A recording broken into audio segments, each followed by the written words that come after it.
you have some seats up front here. Even some comfortable ones. Everyone will know if I'm not paying attention, huh? No, we cannot see that.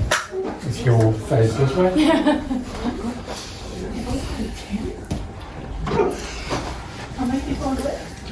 We have seats here up front.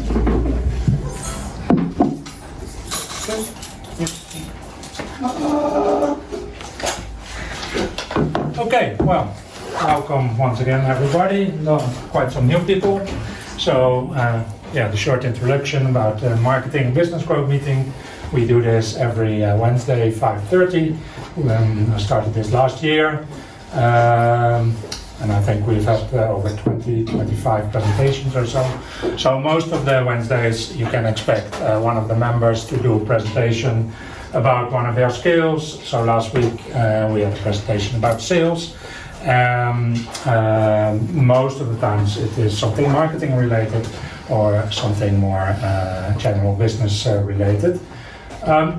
Always looking for speakers as well. I'm scheduling now some talks. So I don't know all of you yet, especially for new people. So if you have a skill or some knowledge that you could present other people about, please let me know. And if it's marketing and business related, then we can schedule it in this meeting. I can work with you if you would prefer that to see what you could talk about. Some people appreciate that.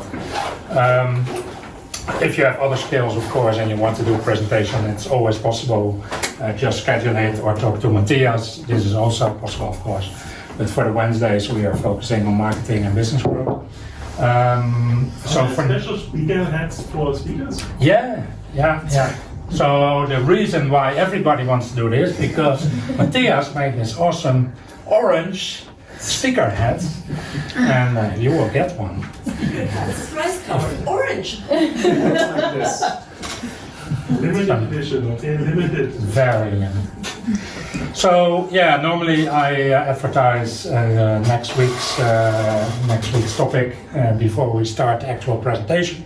But for next week, we're not sure yet because there were quite a few people that were thinking about presenting something, and everybody was like, yeah, but not yet, and maybe in 2 or 3 weeks, or I don't have the skill to present. so maybe in 2 or 3 weeks. So we will see what we will do next week. Also next week is the Jazz Fest, so maybe we skip 1 week, but I also have an idea. We did it once or twice last year. So I might announce that in the group, and we do a different kind of format next week on Wednesday. So keep an eye on the Facebook group for what we will be doing next week. I cannot say too much about it yet because I just don't know. So for today we have a speaker who was presenting last, I think, October. That was just before I left Bansko. I came back 3 weeks ago. And the speaker is Jonas Beckerle. And he was presenting us actually about his business. So the topic is niche sites. So I think he has over 30 niche sites that he is running. So that is a lot of sites to control, right? And the nice thing about it that he is actually making money from it. If I understand it well, quite some money, so ask him about it. He can teach you a few things about SEO, about affiliate marketing, about setting up those websites and how to research which niches to go in. And it was very interesting. Last time he did it, he updated it for 2020, so please give him a big hand. Jonas.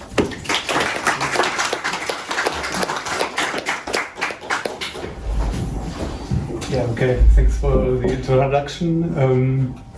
Today I will talk about how to build niche sites in 2020, or should you still build niche sites in 2020? Actually, I'm not so sure anymore. But, I will talk about the business model in general. Then I will give examples of my own sites, and also I found some international sites because they are all in German.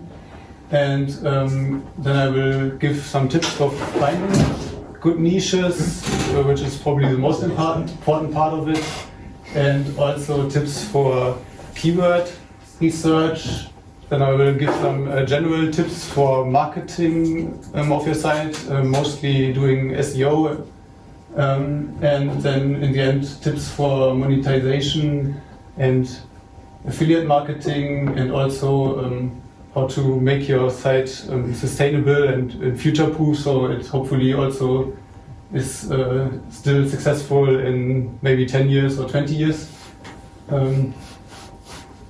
A short introduction about me. My name is Jonas. I started building niche sites about 5 years ago. I was always reading a lot of books about personal development and business in general, and was reading lots of biographies. And like, for example, the book of Tim Ferriss also inspired me a lot, and the books of Anthony Robbins, and they just showed me that, for example, freedom is a very important value for me. So I just found out, for me, I never want to work in a job where I'm employed. And so I just decided to start an online business where I mostly specialized in SEO and affiliate marketing. And so far I built about 30 niche sites. Now a short introduction about the business model in general. So at the beginning I first do a market analysis. Yeah. So I just always try to be open-minded to find new good niches that might have a lot of potential in the future. And when I found a good niche, I do a market. Oh no, did I say it already? Yeah. So when I found it, I do the analysis for keywords to create lots of blog articles for it. So when I'm interested in the topic, I write it myself, or I try to find freelancers who are interested in the topic or have a lot of knowledge in it. Then I create the site using WordPress, and then I do marketing for the site, mostly doing SEO optimization. And when it has a lot of visitors, I can monetize the site by using affiliate marketing, so I recommend products that are relevant. And also when it has a lot of visitors, using AdSense, so this is a partner network of Google where you get personalized advertisement and get paid for clicks. And yeah, okay, this was the last one, it's not important. Yes, now I bought some examples of my sites. So this one is the first site I've ever built. It was when I still went to university. I was studying geography at this time. And before I started, I just found there's no good information for me how it is to be a student of geography, what are the topics about it. So I just started it myself. And so I could write all the articles myself, because I had lectures every day about it, and then I was just writing it, doing the lectures, for example. And when it got some visitors, I could use affiliate marketing, for example. So I was recommending the books I was using, or I mostly liked during my studies. Or for example, I could also market general products for students, like for example, Amazon Student was very big at this time, where you could use Amazon Prime as with a big discount. So this was very relevant for students. Yeah, but the problem was a bit that students usually never want to spend a lot of money, so they're maybe not the best target group. So I did a bit more market analysis, and then I found this niche. So at this time it was a big trend, and not so many people knew about it. It was about robot vacuums that automatically clean your house. And so I was doing a lot of marketing research, what keywords are people looking for, and wrote a lot of buying guides, tips in general, and I also ordered some of the bestsellers and wrote some very long and detailed reviews of the best robot vacuums. Yeah, and so I think about 1 year later it became really successful in the German market. It's probably one of the biggest sites about this topic. So it gained a lot of visitors, especially during Christmas time. So it was a very popular gift for as a Christmas present. Yeah, but unfortunately nowadays the competition is much higher than at this time. So it also lost a lot of traffic during the last years because there are now hundreds of other sites just for this topic, and also the big newspapers started to do affiliate marketing now in this niche. And of course they have a lot more money to invest in creating content and a lot of more trust on their website. Now I have some more examples. Actually, like physical products usually have the problem that the commission is quite low. So for example, for robot vacuums, it's only about 5% usually. But if you advertise informational products or digital products, usually the commission is 20% or sometimes even 50%. So I'm at the moment I'm interested in how to improve my swimming techniques and how to swim faster. So I found this niche. So I hired someone who has some expertise in it, and he wrote lots of articles about it, and there are some online products that I can market on the site. There are some that people can buy, and also this is one of my favorite sites. So we got a dog at home, and so I became interested in how to educate your dog. So, for example, there's a dog here barking all the time. I just heard it again, and so I found an older lady who lived together with dogs, I think for more than 20 years, and so she wrote a lot of articles. Yeah, for example, how can I stop my dog from barking all the time? I think I should send this article to a lot of people here in Bandskog. Or just how can I stop it from jumping on me or biting me all the time? Yeah, I think this is a really cool market because people are they really like their puppies or their pets in general, so they are willing to spend a lot of money on it.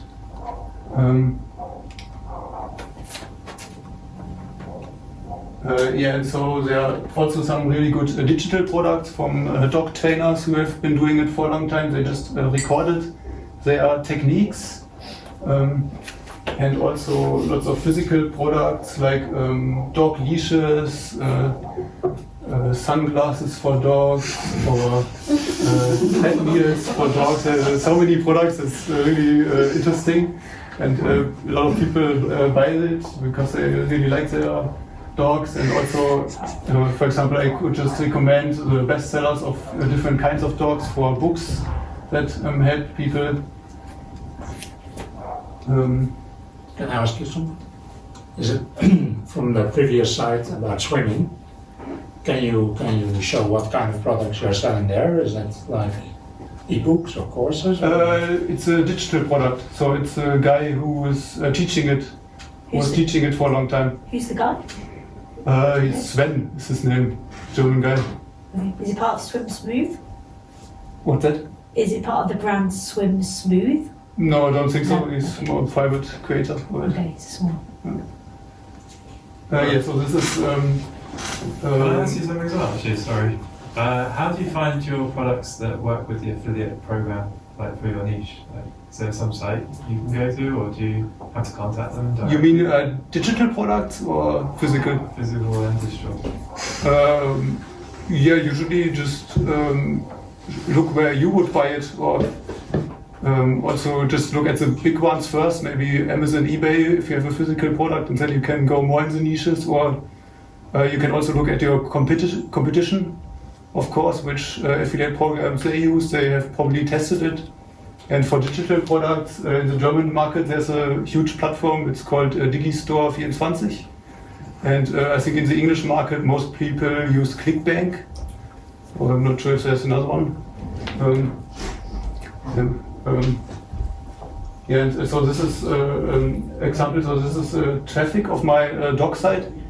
So you can see it usually takes a lot of time before a site gets some visitors, especially for organic visitors.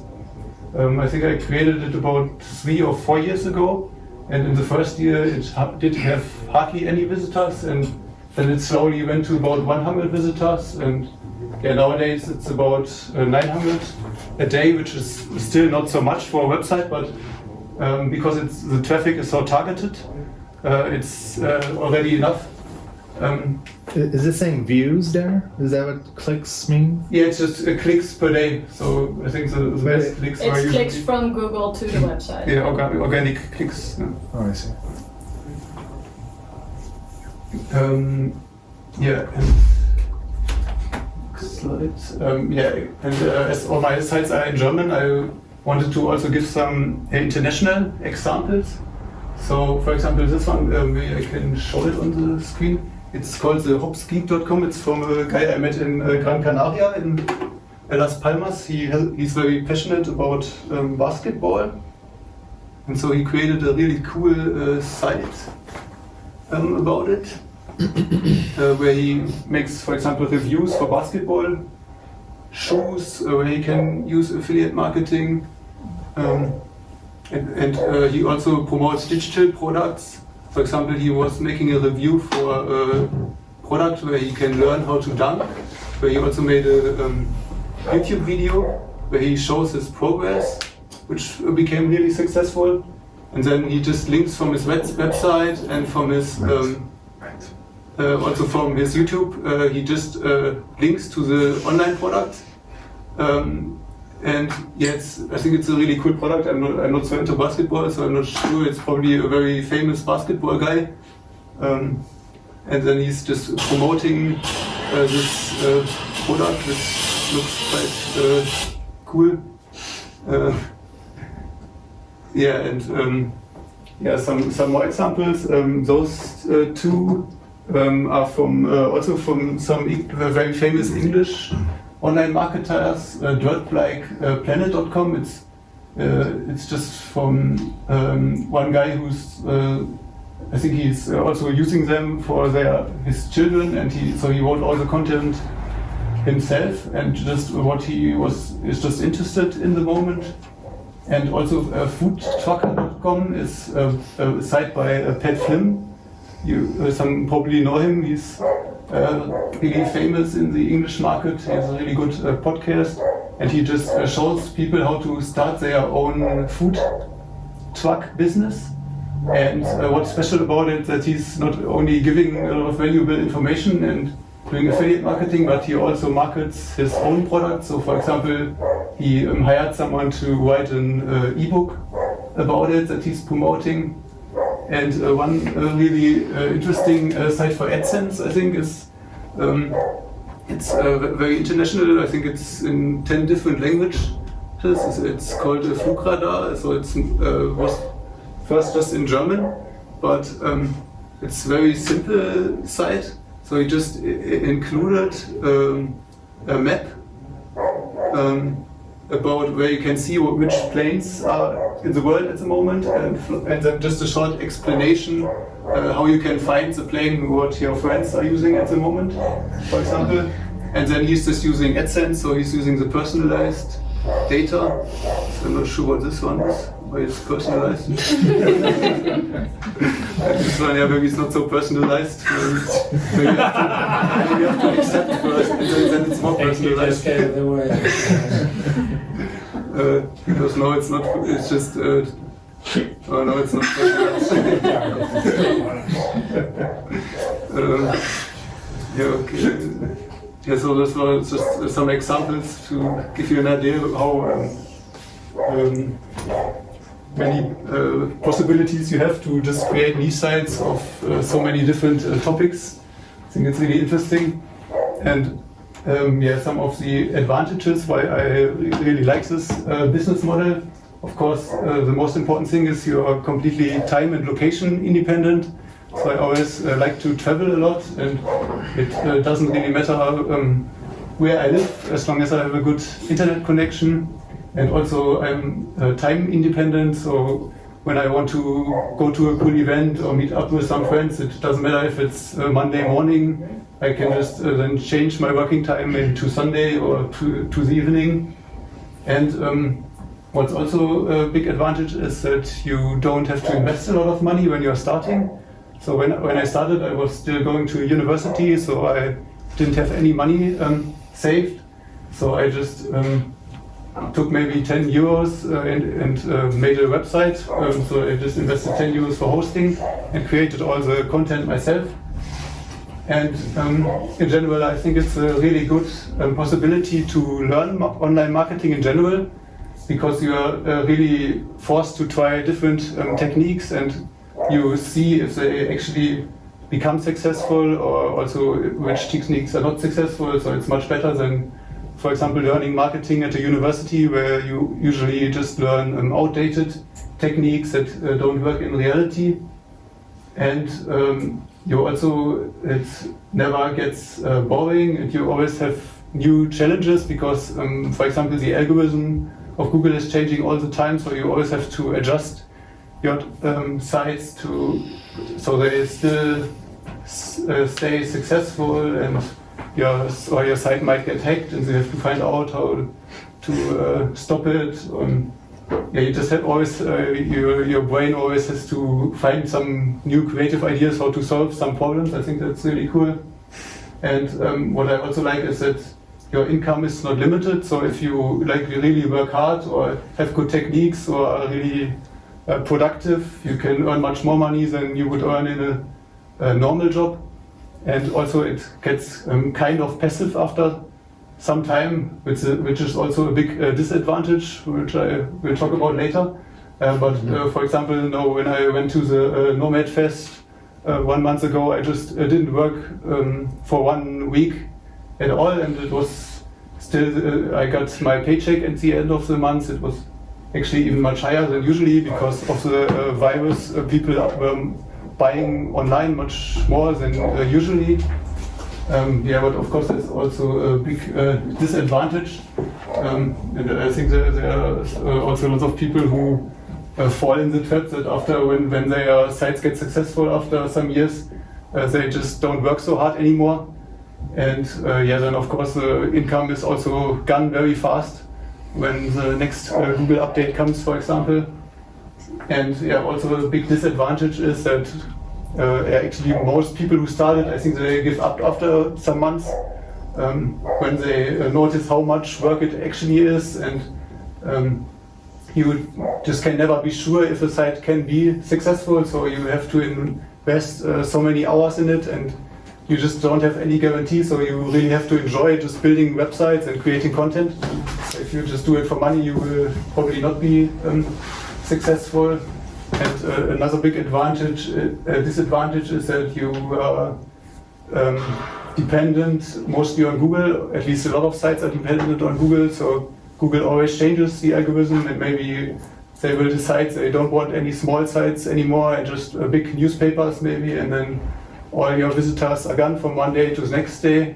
I actually had it, I think, at 2 or even 3 sites during the last 5 years where my site just lost all visitors in a very short time, and they still haven't recovered. I think 2 haven't recovered, and 1 has just recovered after 1 update, so it just completely dropped, and then 1 year later there was a new update, and it just was normal again, like before. So Google is very moody, I think, just wants to test you maybe. Yeah, you're also dependent on affiliate partners. So they always can cancel the cooperation or just lower the commissions. For example, it happened this year to a lot of Amazon affiliates in the English market. So I think they cut most of the commissions to only 1.5%. So a lot of people lost a huge amount of income in a very short time. So that didn't happen in the German-speaking market? Not yet, but will probably also happen in other countries, I think. So I'm preparing for it, so I can switch to other affiliate programs. Okay, that's our some of the disadvantages. Did you cover the legal uncertainties? Oh yeah, I forgot about the legal. I think that's also a huge point. Because the laws are always changing, and in general there are lots of laws, especially if you're in a niche like health or finance, or in general, like I think they call your money or your life topics, and it's just changing a lot.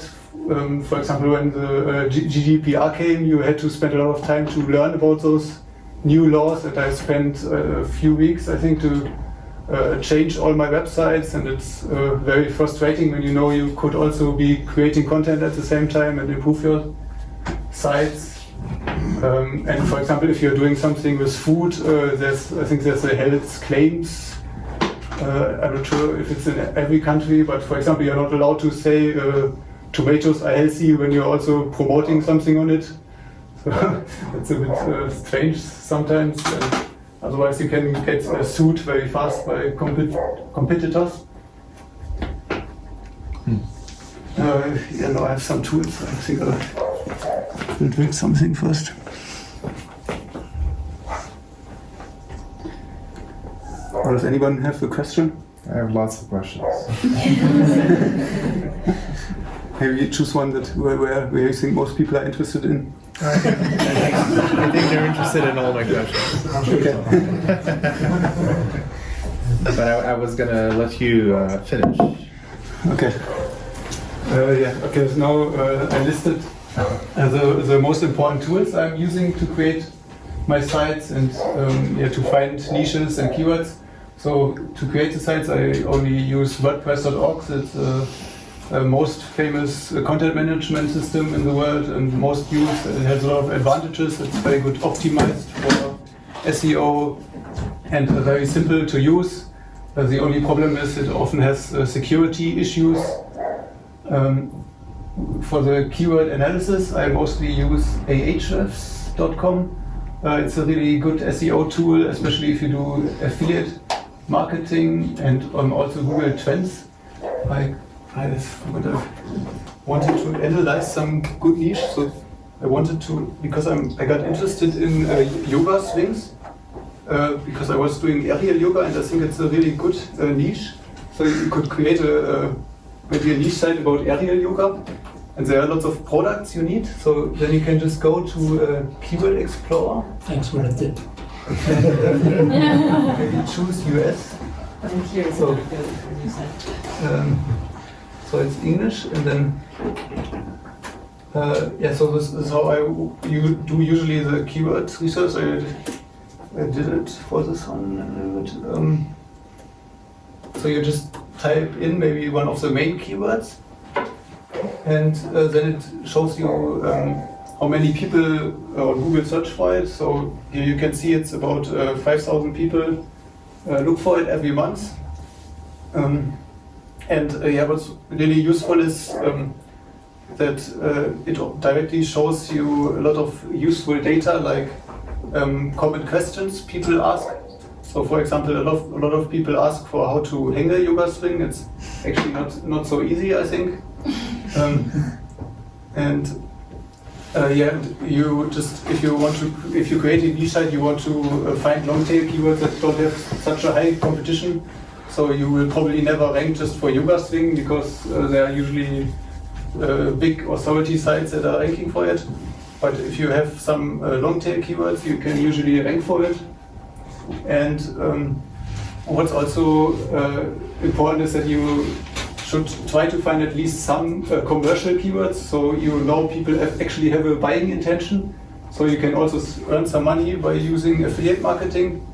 So, for example, for yoga swing would be interesting when someone asks something like, what is the best yoga swing to buy? Or a yoga swing review.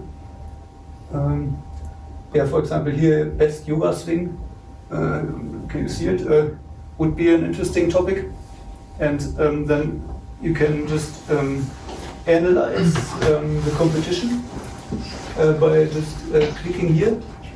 And then I would just try to see what the competition is doing and if I'm able to create better content and if I'm able to outrank them. Yeah, so for example, this one is number 1. It seems to be quite good optimized. And maybe I just click on the top 3. And yeah, then I see what they are doing well. So for example, they've included the author profiles, which is good for, and they just listed some yoga things. But yeah, what I would try to improve is, for example, I would try to order maybe the top 3 bestsellers, and then like make pictures myself, and maybe also where you can see me in the camera, so it's a bit more personal. And yeah, so those people probably never actually use them in real life, so they just hired maybe some writers on Fiverr. They probably never have done any aerial yoga in their life, maybe even. And yeah, and I would also try to make a video, for example, where I'm presenting those things, or make a cool infographic maybe about aerial yoga. And the other tool I was talking about was Google Trends. Can I ask a question about this? You start to do the keyword research, you see there are 5,500 search volume. Yeah.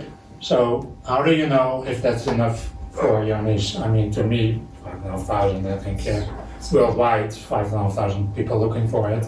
If you're in the German market, how do you know that is interesting enough to put all the effort in it? I will talk about it in more detail on another slide. Okay. Yeah, in general, I just look at the price, at the commission you can get. Yeah, and at the competition. I think that's the most important thing. And what I'm going to show now is Google Trends. Also, if you see it has potential in the future. Because now it's 5,000, but maybe in 2 years it's much more. So you could look for yoga thing on Google Trends. And then you just see how the interest is changing. Oh, yeah, maybe it shows German. Do you see where I can change the country? Deutschland is the country. Can I choose US? No, speak is done. For England.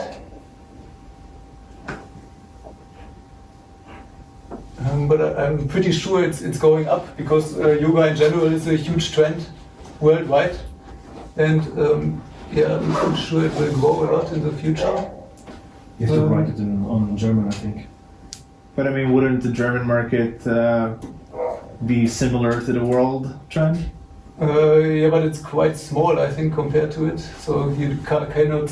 I don't think they have sufficient data. Jonas, du musst Vereinigte Staaten eingeben. Vereinigte Staaten.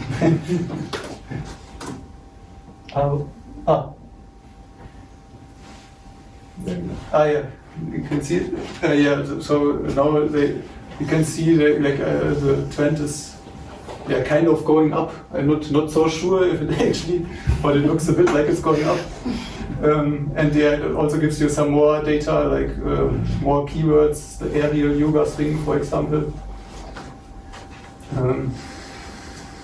Yeah, and if you don't want to spend so much money on Ahrefs, you can also use Ubersuggest. It's a free tool by a famous online marketer called, or SEO called Neil Patel.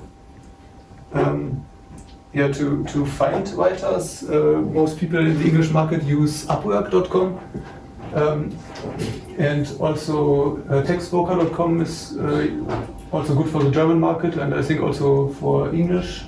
And there are also lots of Facebook groups where you can look for writers if you need some experts in a certain field. And my WordPress theme, I usually use affiliatetheme.io. It's a really good theme. It's made by a German programmer, so it's really good quality. It's very good optimized for SEO, and it has also some really useful features. For example, you can directly use some integrated tools to create a comparison table for products you recommend. And when I'm only advertising digital products, I usually use theme Thesis. which is also quite good optimized and has a very good page speed. Now some tips for finding good niches in general. So this is maybe a bit more for you, Alex. So, how I analyze if a niche is actually good. So you usually never can tell before you don't create the site, but there are some data you can use to be more sure. So of course search volume is one factor, then competition and monetization. Yeah. Can you maybe give some numbers, like general ideas, like if you say search volume, so for example we had 5,000 per month earlier, for me it sounds super low. So I would say 5,000, like what is your threshold where you say if it's 100,000 maybe the niche is too big, maybe if it's 10,000 might be right for like a smaller entrepreneur to really be able to compete. Of course also understanding there's competition, but would be helpful to know like some numbers. Yes, it's very hard to say because it depends on so many other factors, but usually I try to find at least some long tail keywords that don't have a high competition and where the search volume is lower than 10,000. So I think when it's over 10,000 it's usually not worth it because then you would have to invest so much time and money and the competition is much too high. And yeah, but sometimes just 50 or 100 can already be enough. So yeah, it always depends. No, but that's already helpful. Thank you. And one more tip is to just read magazines in your niche. I'm not sure if there are some magazines about aerial yoga already, but you can just always find new trends in a niche, or maybe then just read a magazine about yoga, and then you find maybe the newest trend before everyone else has found it, and then you can be one of the first one. For example, gardening has a lot of magazines, I think, or maybe magazines about future trends in general, like virtual reality might be very interesting during the next years. And yeah, of course, always be open-minded and travel a lot. Maybe you see in other countries some products that everyone is using, but not in your country, so you can just bring it in your country and market it more. Yeah, for example. You said about Shopska. Shopskarecipes.com. Yeah. I have some topics that are usually always good for affiliate marketing. So one is irrational passions. I call it this way. It's, for example, when I think a lot of people here are passionate about mountain biking, and so they don't think so much before they buy some equipment for it. So they don't care if it costs 3,000 euros, so they just order it online. Also fitness and health and finances. It's a very important part of life in general, and there are also a lot of good niches in it. But yeah, maybe be a bit careful. Maybe talk to a lawyer first, because there are also a lot of laws that you should follow. But if you, for example, finances is really good, because when you can people help to earn more money, of course they are willing to give you some money for it. Also dating and relationships is of course a very important part of life, and I think especially online dating is growing a lot. I talked about it with Sebastian earlier. For example, when I just created my profile on the Nomad Soulmates app, and then I maybe write a blog article about it or make a YouTube video about it, how I found my soulmate by using it. I think this would be quite powerful. In general, it's always good for affiliate marketing if you just recommend products that you use yourself and that actually really helped you a lot. And yeah, of course, relationships in general is also a very important part. There are lots of online products that help you to improve your relationships, I think. And one more topic that I like a lot is home automations. It's a huge trend, so it's not just robot vacuums, but you can connect your smartphone to a lot of parts in your home. For example, you can connect them to your lights or to the coffee machine, like here. I think you can also do it here in the space. And another very interesting topic is augmented reality and virtual reality. I'm pretty sure it has a lot of potential during the next 10 years. For example, augmented reality is already used by a lot of companies to make purchase easier. So, for example, Nike has a useful app where you can just use augmented reality to see if a shoe fits yourself. So you just look in the camera and then you see how I think you can even see how the shoe would look on your feet. And this is, for example, very useful. And also virtual reality. There are so many possibilities for many businesses, and it's not just for gaming. Now some tips for SEO. I'm not sure how much time do I have. It's gonna be 40. So if it's 1 hour, it's okay about? Or? Okay, so If they are good tips. My secret marketing techniques. So it's when you're starting the site, it's very important to try to make on-page SEO as good as possible. So when you publish articles, it's always helpful to use user-friendly URLs. So you should always include maybe the main keywords in the URL, and so people know what it is about, and it's also really helpful for the algorithm to understand it. Always include a table of content if it's a bit longer, so people can skip directly to the parts they're interested in, and it also helps for the algorithm to understand your content better. And there are also lots of studies that show that usually long content performs much better with maybe 3,000 words. So always try, if you have a topic, just try to make holistic pages where you include all questions that people might have about the topic. But maybe not do it always, just do it when it actually makes sense, and not if you have to repeat yourself all the time. Also beta description is a very important part. There are lots of SEO tools where you can just include it. So this is what you see when you type in a certain keyword. And I think a lot of people underestimate it. You have to be a bit creative. So it usually makes sense to look at your competition and then just be creative and try to find a way to stick out, so people are more likely to click on your result. Some simple techniques is to just use numbers. For example, here 11 step guide and $3,000, or also use those brackets that maybe not everyone is using. And also emojis works quite well. If you have like the touch bar on the back, it usually directly shows you some emojis that are fitting, and at least in Google Chrome, they usually always take those emojis. For example, I have a site about clarinets because I've been playing the clarinet for a long time, and then I just included some music note emojis in it to stick out, because no one else of the competition had those emojis. And also page speed is a very important part, which also has become much more important when lots of people switch to mobile.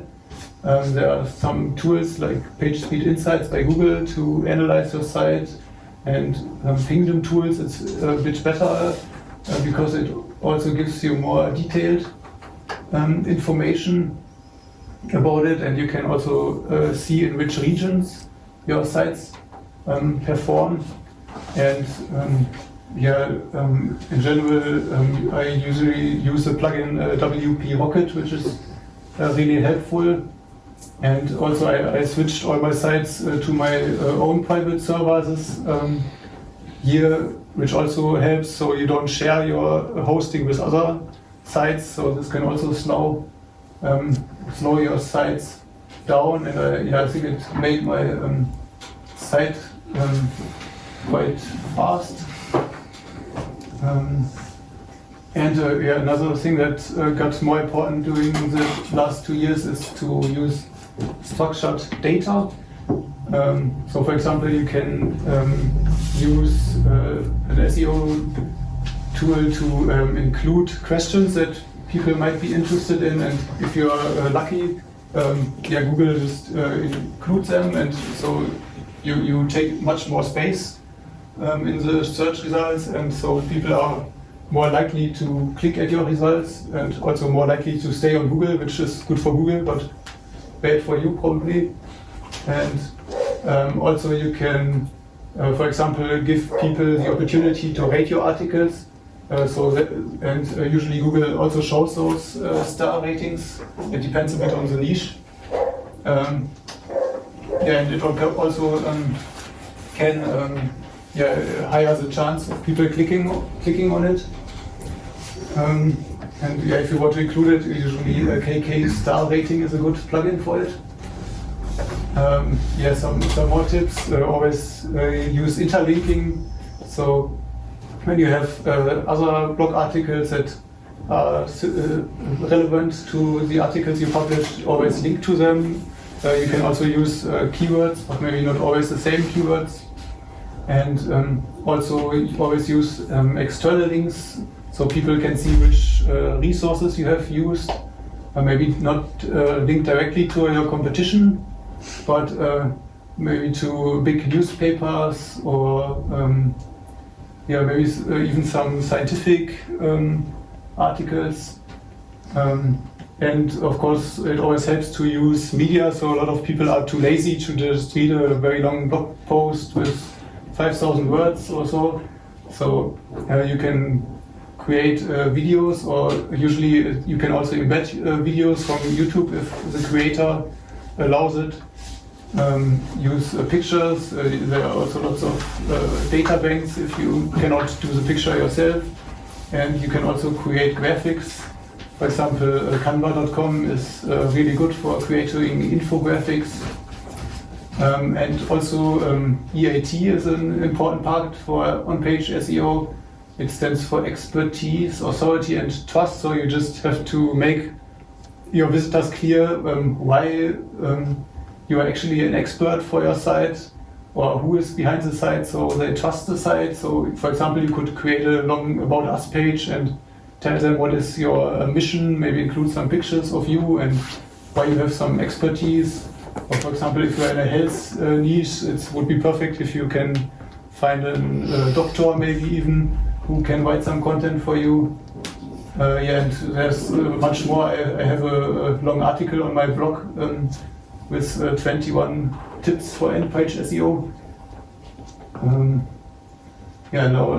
Some tips for off-page SEO. Maybe I can skip some because there's so much. I could talk for hours about it probably. But if you are starting out, just a very simple technique, just use lots of social media profiles. You can usually link directly to your blog and include a link. And also especially YouTube and Pinterest are quite powerful because people can come from YouTube directly to your site, so you can put a link under your YouTube videos, and also you can include in Pinterest some of your graphics you created, and then you automatically have a backlink from the picture to your site.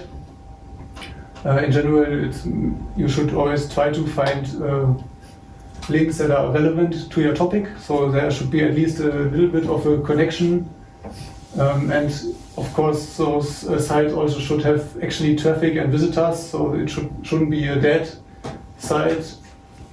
You can use guest posting if you offer people content for free in exchange for a link, and also infographics. So when you create an infographic, you can give people the possibility to use this infographic on their websites, and then you can just embed the code on your site. And then maybe if you find relevant articles, you can just email those webmasters. Of course, it's always a lot of work, so off-page SEO in general usually contains a lot of time and money. Maybe I can show a short example of my site So actually I've not been using it a lot, these techniques, but I started now to create some infographics on Canva. For example, when I wrote an article about the advantages of co-working, I just made a short infographic. It's probably a bit ugly because I don't have so much experience in doing it, so I just used Canva and I made some of the advantages. And then I just gave people the opportunity to use this code to just copy it, and when you copy it to your site, then you just automatically include this picture and also a link to my site. So it's already included, so it's not no work for them. And maybe some more advanced techniques. I know some people who are hiring programmers to create useful tools in general, like calculators, for example, how much you have to eat to lose weight or to gain weight. And if you include such a tool in your website, you can also give people the opportunity to use it on their sites, and in exchange for a backlink. And also broken link building is still working quite well, but also it's a lot of effort. So then you can analyze big sites that have a lot of traffic, and if you're using a tool like Ahrefs, you can find broken links, so they are linking to sites that don't exist anymore. And then you can just create content similar to this content, or maybe even better, and then just send them an email. I noticed you are linking to an empty site, but I can help you just replace the link by the link to my site. And also what helps is which shows the algorithm that people actually trust your site when you have returning visitors. So if you create a brand, of course, the best case would be if they always just type in your brand and then come back if they want to know something about it. It will probably not happen in reality so often, but you can also still build email lists. It's very old school, but it still works in some niches. And also I experimented with push notification. It also still works quite well on some sites. Yeah, and also expired domains and PBNs. I know there's some people who still use it. It can be effective in some niches, but it's obviously not really sustainable. So it is when you buy old domains that still have a good link profile and maybe just make a redirect to some of your articles, or even buy lots of old sites and link them all to your site. So to give the algorithm the impression that your site is very popular. But I know it usually doesn't work so well, but maybe just in some niches, like when you find a niche like casino, for example, where it's almost impossible to get links from other sites that have a lot of trust. I think this is almost the last slide. So I was thinking about how a lot during the last year how I can make my sites a bit more sustainable and future-proof, because of my experiences that some of my sites just lost all their traffic from one day to the next day. And also if you have a look at the sites I presented to you at the beginning, my first site, they are still keyword domains, so they are not branded at all. So it's very easy for people to copy those sites. So I'm sure if I don't change maybe the brand or the way I use them, they will not be successful in 5 years from now. So maybe create a brand and also try to use your personality, because no one can copy your personality. And also maybe show your face on the sites, and also when you do videos, so people know they can trust you and why you are making this content, and you're not just some random affiliate marketer who tries to make money or sell as much as possible. And you also should always look for alternative traffic sources. So Google is very moody, as I said before, so there are always new possibilities, like TikTok, for example, what I'm trying a lot is YouTube and Pinterest. I think it has a lot of potential, and maybe LinkedIn and Facebook, Instagram. I think there are lots of possibilities and always coming new possibilities. Also new search engines like DuckDuckGo are growing a lot at the moment. Yeah, and also don't rely on just one affiliate program. So as I said before, for example, Amazon just cut the commissions a lot, so it always helps to look at alternatives. And yeah, now at the end, some general tips. Yeah, I would always recommend to do everything yourself in the beginning. And yeah, and then you will just find out for yourself which parts you enjoy and which not. And then I would recommend to just outsource the things you don't enjoy, to try to outsource it as much as possible. And yeah, at the beginning you should mostly just focus on doing SEO and create the creation of good content. So I often see it when people are just starting, they need weeks to find a good domain name, or they try to improve the design, but this is actually often really bad for SEO, because if you don't know exactly what you're doing, it slows the page down a lot. So actually the design is just not important at all in the beginning. And yeah, of course, if you do affiliate marketing, I think in general it has a very bad reputation. So it's really important, I think, if you want to make it be a sustainable business, that you really understand what affiliate marketing is about.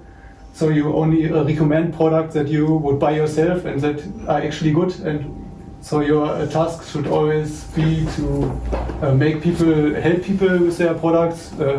So as Alex said last year, so sales is helping. So you shouldn't just take the product that gives you the highest commission, and of course always tell people when it's not for them, so always mention the downsides of it. And yeah, of course in general, I guess it's for every online business, just read a lot of books. At least it helped me a lot about personal development or biographies and the right mindset, and also how to improve your productivity. So yeah, for example, all my sites got hacked, or maybe not all, but some of my sites got hacked this year, or yeah, some lost a lot of traffic. But yeah, if you just have a good mindset and you know if you're just working hard every day, you know that you will be successful in the end. Yeah, this was it. So I just have some resources. So I have a category on my own website where I blog about it. Yeah, if you want to do it in English, Smart Passive Income has a really good podcast and also website by Pat Flynn, and also Income School. They have a really good YouTube channel for beginners, where they also show a lot of real life examples.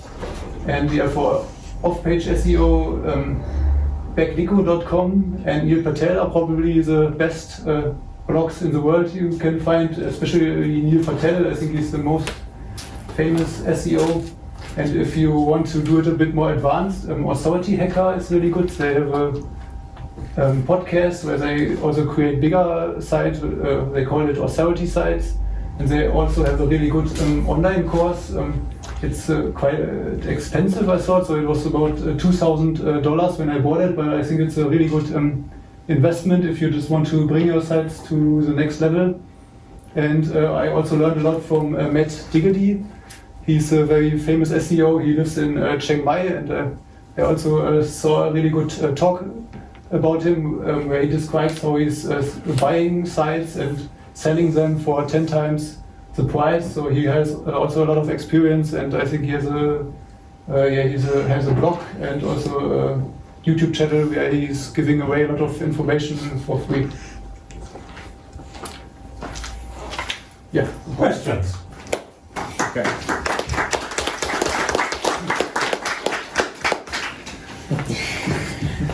Okay, now you start with all your questions. No, we can do one at a time. Okay. One of the first thing you mentioned is that you have doubts as to whether it's a good idea to create niche sites in 2020. Yeah. Why?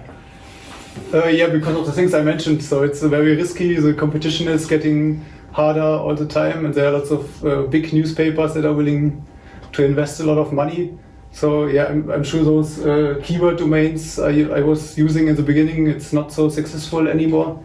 So, but I think if you do it like the authority hacker guys, it's will be still successful. So maybe just don't create just very small sites, but create bigger sites with more authority, and maybe invest a bit more in like creating really unique content. So as opposed to creating a site that's very centered on a specific niche, creating a broader site, is it? Yeah, I think so, but still focused. Like for example, the basketball site I was showing you. I think this is a good example of a site that will be still successful in the future because it's very unique, and he put a lot of effort in it. Okay. I have more. Okay, just as a follow-up to kind of this question, so I know in the German market there's Welt.de who's like getting into everything apparently. Yeah, all the big newspapers, they are starting to affiliate marketing. So actually it kind of goes back to the original question that I had about what kind of traffic, like what's the amount of traffic that you look at to get into a niche or not, because I would guess that the larger, like Welt.de, those larger newspapers, they wouldn't get into a niche that only has 5,000 traffic per month, right? They would get into a niche I think they are doing everything. that is bigger now. If it's more than 100, they do it. But So there's like they're even getting into these really tiny niches, because from what I've seen, I mean, I'm on those newspapers, so I see in what markets they are, and it's usually the very hot kind of large markets that I would see. Like usually it's very trendy kind of bigger traffic markets, at least from... Yeah, that's also what I noticed at the beginning, but now I think they started with all the famous topics with a lot of search volume, but now they are also getting in the smaller areas and just do like content recycling and but there's no personality behind it, and when you click on the products they recommend, they are often sold out, and obviously they never have used those products in real life, so I think it's still possible to outperform them, but the problem is that those websites have a lot of trust by people, so they still prefer to click on Welt.de than on my niche site, although I tested those products maybe all in reality, and they just make a random comparison table. Yeah. So if you were a site, so using your swimming website example, okay, so you build the website and you have some traffic, and then you think, okay, so I want to test some products. So like for swimming, one I use is Finis is the big brand. You have a little swim tempo that you can put under your swim cap and it beeps. And every time it beeps, you swim a stroke. And so it gets your cadence up. And it's a super popular tool. So you could go, okay, I'll buy that, I'll test it, I'll review it.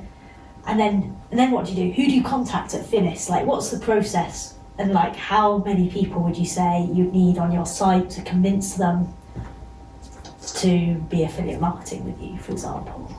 Usually for big brands it's very easy. So if you use something like Amazon or eBay, you can just apply with your site. Okay, so you don't have to have a certain number of visitors to the site to meet the threshold? I don't think so. No, so at least for the big ones. So if maybe it's the smaller corporation. And sometimes they have their own programs as well, right? So you send them to their website instead of to Amazon, no? Yeah, so like you can buy Finis products on Amazon, but you can also buy them off the Finis swim shop. So I think usually they always have an area where they say where they tell you something about the affiliate program. Okay, so usually you could find out. Yeah, but usually you can just apply, and usually they take you if you don't have a very scammy site, because it's not much work for them and they can only win, so it's a win-win situation. Okay. I think in the finance niche there are higher criteria, but usually if it's just a product, it's usually not very difficult thing. I've got a tempo training we can try out tomorrow. I'll bring it. Ah, nice. Yeah, my experience is that sometimes you come on a site where they have an affiliate program, and they frame it in a way like if you have to apply and that they go look into it, and that it's very hard.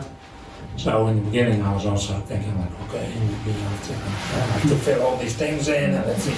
But 95%, they will always approve you as long as you're not very scammy or, so they don't want Yeah. the Scandi sites, obviously, but. Yeah. But I've applied for some of those programs when I barely had a site there for that, and I put the URL in, and still I was approved. You know, Right. it was no content on it yet. And And try to not go via Amazon because apparently they will cut commissions too. Yeah, yeah. And that seems the thing. Yeah, well, maybe One increase them goes again, to you know. You don't know. so yeah, I was wondering. Okay, now your advice is to maybe go into more authority sites instead of the small niche sites. But you have this network of like over 30 sites, as you say. So where do you make the money?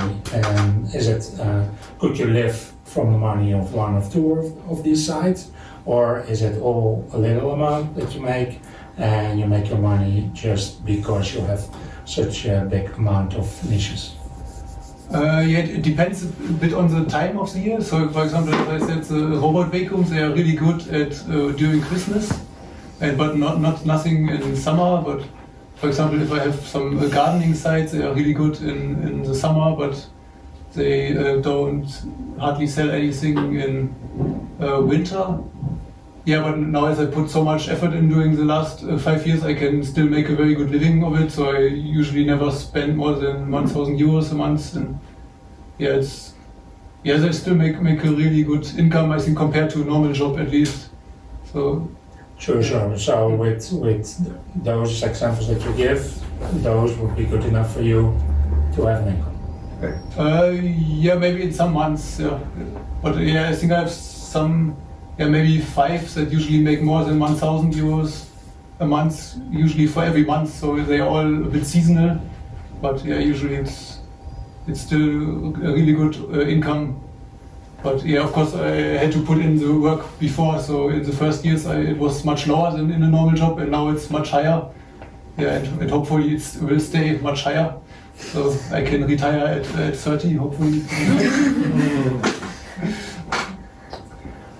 So, with your knowledge and expertise of having been doing this for 5 years, in 2020 now, if you wanted to start new sites, would you start from scratch, meaning that you buy a brand new domain, or would you be much more, you would find it more appealing to buy an age domain or an existing site and improve on that and use the existing domain authority and the backlinks?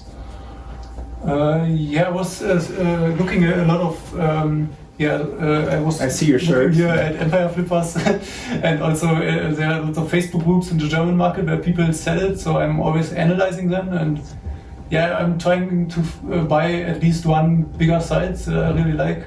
For example, yesterday I analyzed the biggest site about gin in the German market. That was interesting, but yeah, it's just not my topic, so. I didn't want to buy it directly, but if I find a site where I think it's really good, maybe a yoga site or something, then I would buy it directly, I think, because then I don't have to invest so much time to build it up from scratch. Yeah.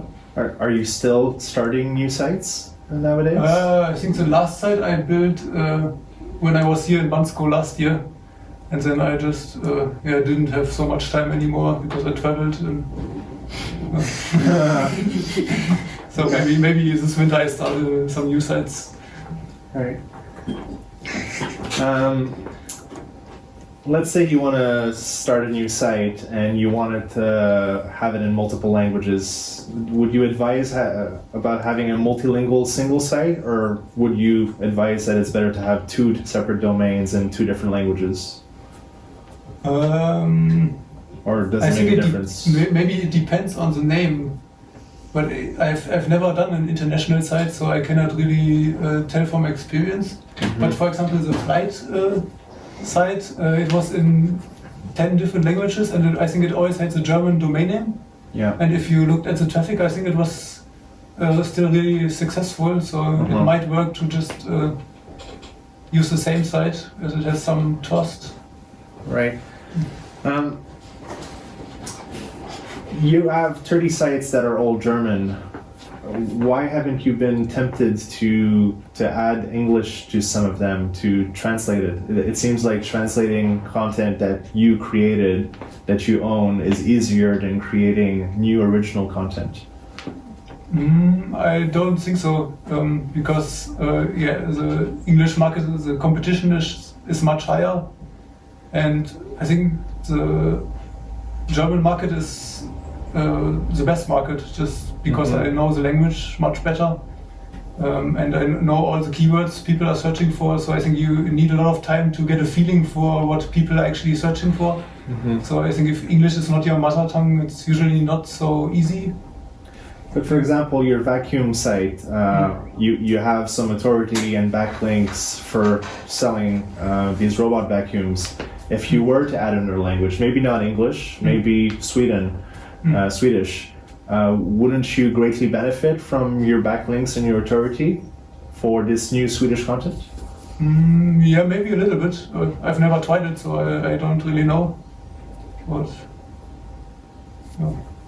Yeah, no, I actually talked to someone who was doing like this as a strategy. Like they were an English SEO guy, and they were basically seeing, okay, the English-speaking market is like most competitive out of everything, right? And they are going into Sweden and Norway, and they're saying it's so much easier. Like sometimes they don't even translate; they just use the English one, and even or like they just have like some parts of it in Norwegian, for example, and the rest they leave in English, and it still like ranks. They're doing well.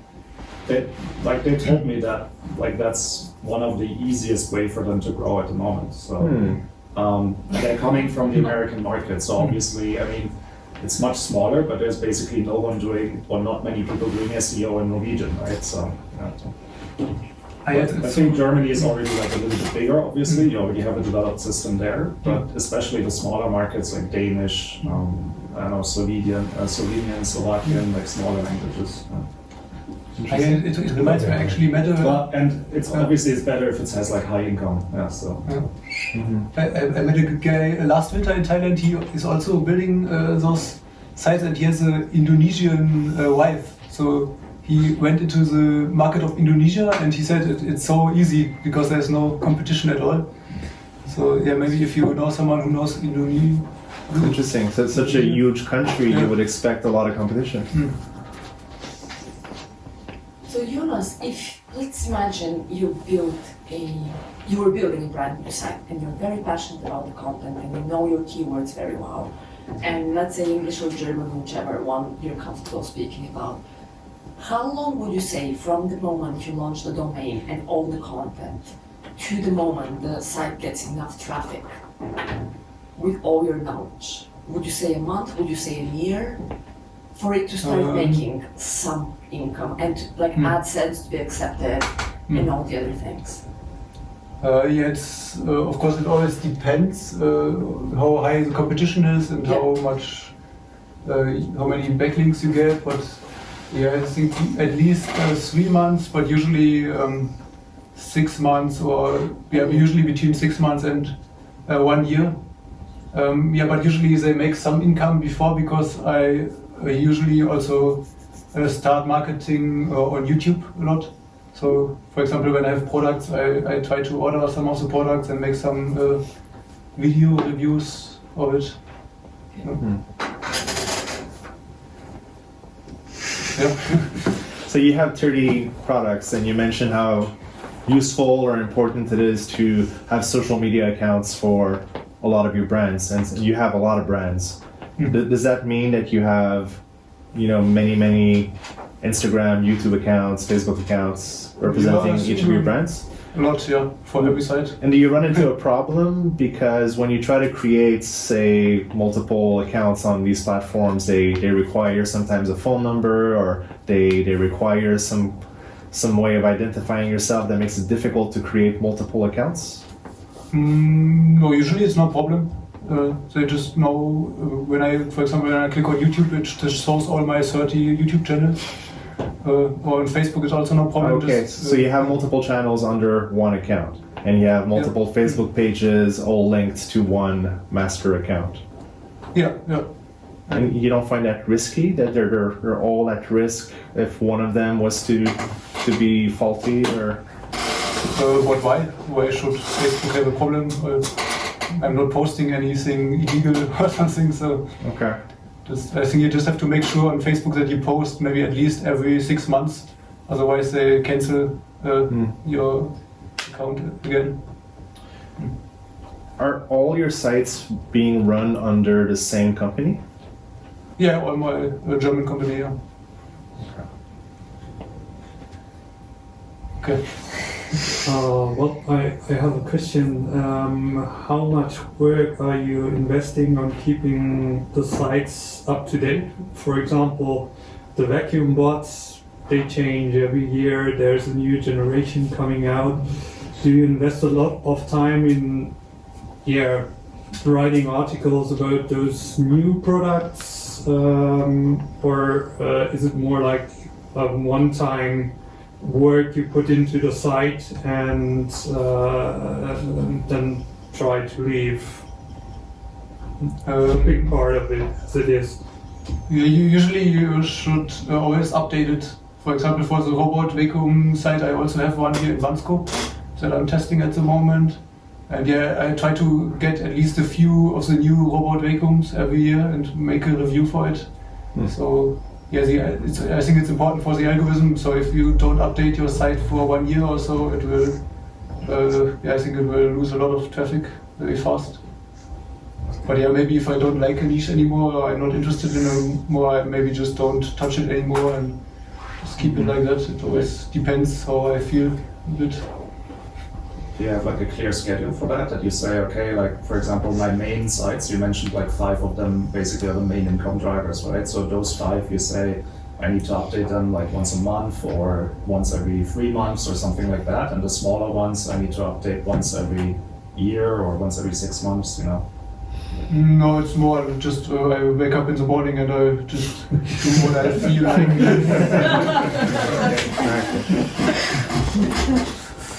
So if you have articles that are ranking really well and very successful, so how important is it to produce new content from an SEO perspective? I think it's really important. Like for example, last summer it was, when it became really hot, I was selling a lot of air conditioning. And now I just try to update it a lot, those articles, but it still doesn't have nearly as much visitors as last year. So maybe it's also important to do off-page SEO all the time, but I think it's impossible. It's not that. Maybe it's not hot enough, that might be a reason. How many pieces of content do you publish on average? What do you say, like per week, per month? It's hard to say because sometimes they are also very long. Maybe they are like 2,000 or 3,000 words, and sometimes it's just a very short article. I think at least maybe 30 per month is a good number, I think. So one article per day? Yeah, I think that's a good for every site? Oh. Yeah, but I don't write all myself, so I find freelancers. That's pretty good. You have tips on finding reliable writers, and how many bad writers do you have to go through before you find a good one? I think Textbroker is usually quite good, because then you can start by making open orders that everyone can take, and if you like one, you just click a hard button, and then you can give them direct orders. This is a bit more expensive, but it's usually worth it when you feel like they exactly understand what you want. And then you can just very easily make a list of your favorite writers for certain topics. Okay, how much would you approximately pay for a 3,000 words article in German for like a decent writer? It also depends on the niche. So every niche is like different. For example, if you have a very broad niche that a lot of people are interested in, like dogs, it's maybe just 5 cents per word, or maybe even less if you're. But if you're in the finance niche, it's much more expensive. So I think in finance it would be at least 100 euros for one article, I think. Okay. But even at 5 cents per word for 3,000 words, it's 150 euros now. Right. Yeah, I think then you wouldn't, maybe not such a long article, I don't know.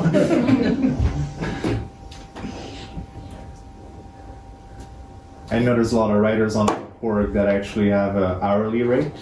Have you had any experience or luck with that?